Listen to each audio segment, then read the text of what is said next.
Welcome back to another episode of Beyond the Sermon with Hyde Park United Methodist in Tampa, Florida. I'm Matt Hotho, the Director of Production and Online Engagement. And I'm Magrey deVega, Senior Pastor. So Magrey, you just preached a sermon for Pentecost, and I feel like we can't get far in the Pentecost story without this word coming up, this really complex legal word that is witness. Yes. And in your sermon, you talked about it, but that word witness, it seems like there's more to being a witness than just witnessing. I mean, there is witnessing, right? And I think in Christian terms, we think about witnessing as like, I went and told somebody about my faith. That's right.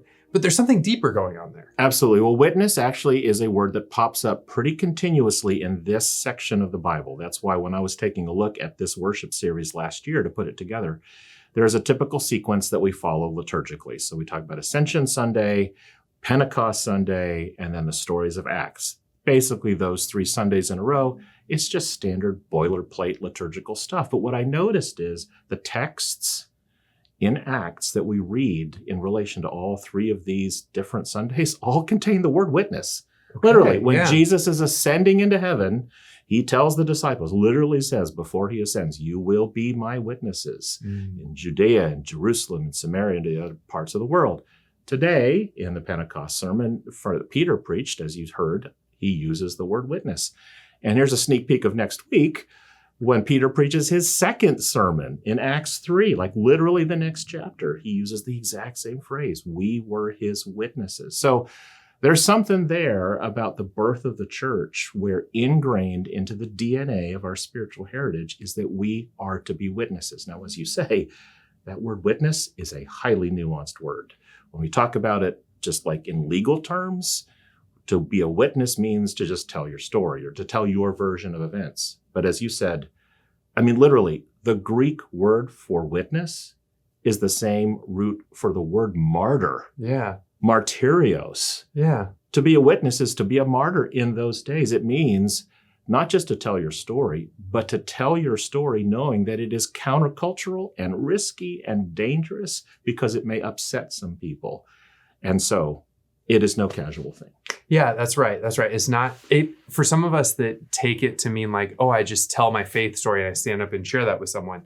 There's a much deeper way to think about witnessing. That's right. Yeah. That's right. It can be talking not just about your faith story, but also about like the really hard stuff you've gone through too. That's right. And unfortunately, because it involves that kind of risk and courageous action, some people have given it such a bad connotation by taking witnessing to an extreme that has attachments with judgmentalism and condescension or in your face sort of brutal confrontation. I think of the street preachers who were there with their megaphones. And there are some people who believe that because witnessing is supposed to be courageous and risk-taking, it also means being judgmental and condescending and confrontational. And what we're going to discover as we go through this series is that's not what it is at all. Mm-hmm. It is not judgmental or condescending. It is simply telling your story courageously about what God is doing in your life in natural ways. Yep.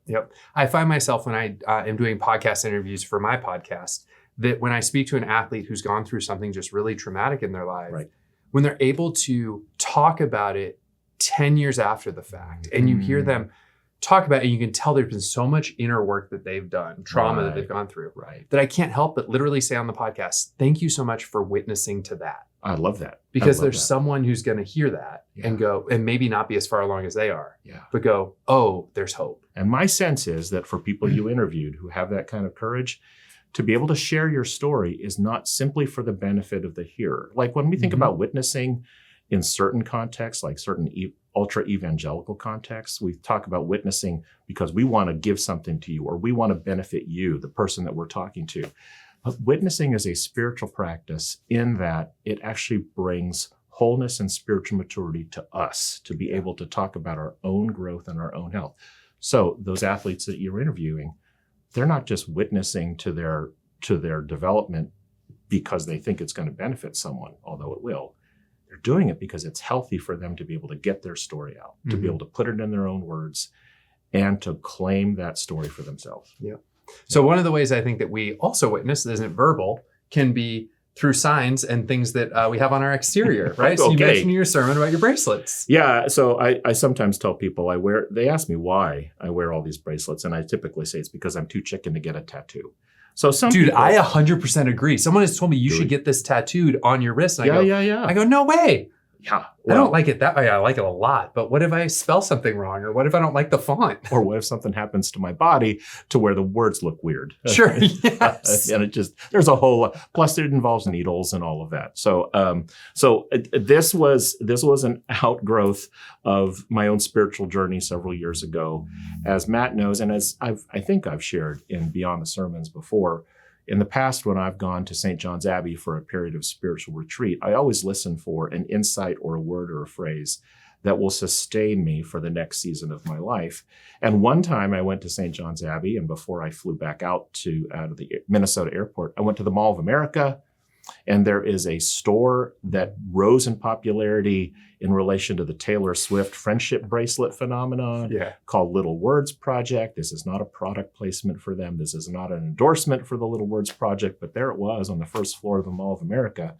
And I had this phrase in my head from St. John's Abbey. And I said, well, what the heck? I'm just going to make a bracelet out of it. And since then, I've been to St. John's Abbey this many times. And every time I'm there, there's a new phrase. And so last month, I took the staff once again to St. John's Abbey. And it was at that time that the reading of Psalm 16 showed up in the rotation. And every day throughout my journey at that stay at St. John's Abbey, Psalm 16's themes kept being reinforced. So, Little Words Project, Mall of America, I made the Psalm 16 bracelet. There you go. But I think that, you said as much in this sermon, it's a conversation starter, right? That's true. It's an outward and visible sign of an inward and invisible truth. That's right. Right? And I think that's true. That's what baptism is, right? That's what so many of our sacraments are. And it might seem weird, right? Like in other faith traditions, like Hasidic Jews especially, they will wrap themselves while they're reading the law, wear the Torah on their forehead in a very literal version of Deuteronomy 6. Phylacteries. Yes. We just are doing that via bracelets in some ways, right? We're wearing these truths externally. Absolutely. And in some ways, they're a conversation starter. They are. They're a way to testify, to witness to something that you've gone through. They can be. Each of these is a story. They can be. They can be conversation starters. But it's also important, and I think I've said this already, that I'm not wearing these bracelets in order to be confrontational. It's not like like I'm paying the cashier with my card going, hey, do you take credit? These are for me as well as to be a witness to others, so that I can remind myself that the way to be a witness is to hold on to the spiritual values that guide my life, so that I can live. If I live these values, then that too will be an embodiment of a kind of witness that other people want to ask me about. But it also turns out that people ask me about my bracelets. That's fair. Yeah. All right. Well, as we get ready to wrap up. Sorry about violating your personal space there. Would you like to ask me about any of these bracelets? No. Okay, because that's not why I wear them. No, I can't. Right. It's too close. Okay. Oh, man. This one, by the way, says create space. Clearly. Create space. I get it. Okay. I am strong. I am capable. I am loved. I am strong. I am capable. I am loved. Oh, Lord. Okay. Okay. All right. So, but in your sermon, you also kind of hinted that later in this series, you're going to be bringing up some stuff from this invitation survey that over 240 people from our church, I think maybe even precisely 240 people from our church filled out about how they invite and what enables them to invite, what hinders them from inviting, to all sorts of things, to worship, to small groups, to service. So what were some of the takeaways as you looked at that data that kind of stood out to you, without giving away your future sermons? But well, so first of all, thank you. 240 people is a wonderful sample size of the 975 people who attend worship. That's a pretty good percentage. And they were revealing. In fact, 2 weeks ago, the staff did a deep dive on the analytics of that survey. Thank you for giving us some ways to look at it according to different demographic categories. And we will share some of the insights. It was important for me to read them so that I know to give me a pulse as to where we are as a congregation on the barriers to invitation, the motivations for invitation. And the insight that I want to share today is this perhaps surprising reminder that when it comes to inviting people, it's not just inviting people to worship. Like that used to be the conventional idea of witnessing, of inviting people. Hey, come to Sunday morning. come join us in worship. What we're discovering and what the results showed is that you all are also inviting people to small groups. You're inviting people to missions and service opportunities. And it may be an indication of where we are in this religious landscape, that those people who have perhaps been harmed by the church or formerly churched or seeking may not want worship to be their initial gateway into this congregation, into this faith community. It could simply be gathering in someone's home in a non-threatening place to learn about God or to go make a difference in the community. There are a number of you who have invited 5 to 10 people over the past year. Yeah. That's amazing. There are a larger number of you who have invited fewer than that. And many of you were very candid about the reasons. I would say one of the interesting insights that showed up is that a number of you said, well, I just don't know anybody who isn't already part of a church. Mm-hmm. Well, that's interesting. Thank you for speaking that truth. And what does that say? I think the positive is you're hanging out with some pretty good people. I mean, you're hanging out with people who are faithful, who are diligent in their spiritual lives.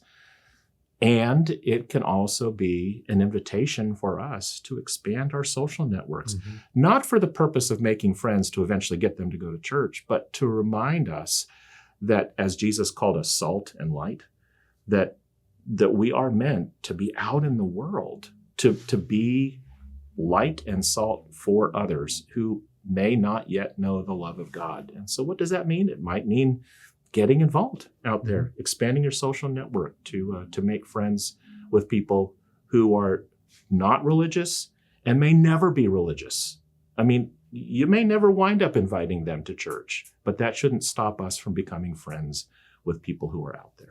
Yeah. You know, that resonates with me on something that I think about often, which is that whole idea of bowling alone. Robert Putnam's book. Yeah. I was early 2000s. Yeah, I think it was one of the first books I had to break apart in college. And it really blew my mind because I think I was already on the back side of it already. I'd grown up I had an active like middle school and high school of like, you know, I had friends over regularly. We'd go around and, you know, just ride our bikes around the neighborhood, that kind of thing. But I could already see that was kind of starting to shift a little bit. Mm-hmm.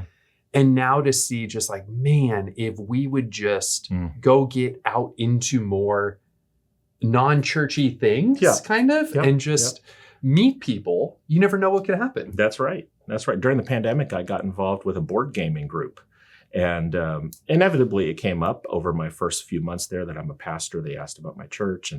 But it never defined my presence in that group. It was because we had a love for board gaming, and now I have a board game collection that shows my addiction to it. But it was an effort for me to just get to know people who are out there. And I will say what was interesting was I took a look at my status as a new gamer in a new community with a whole bunch of people I didn't know as a parallel to what it might be like for a new person who is spiritually fresh, who has all sorts of questions, to walk into this place as a newbie.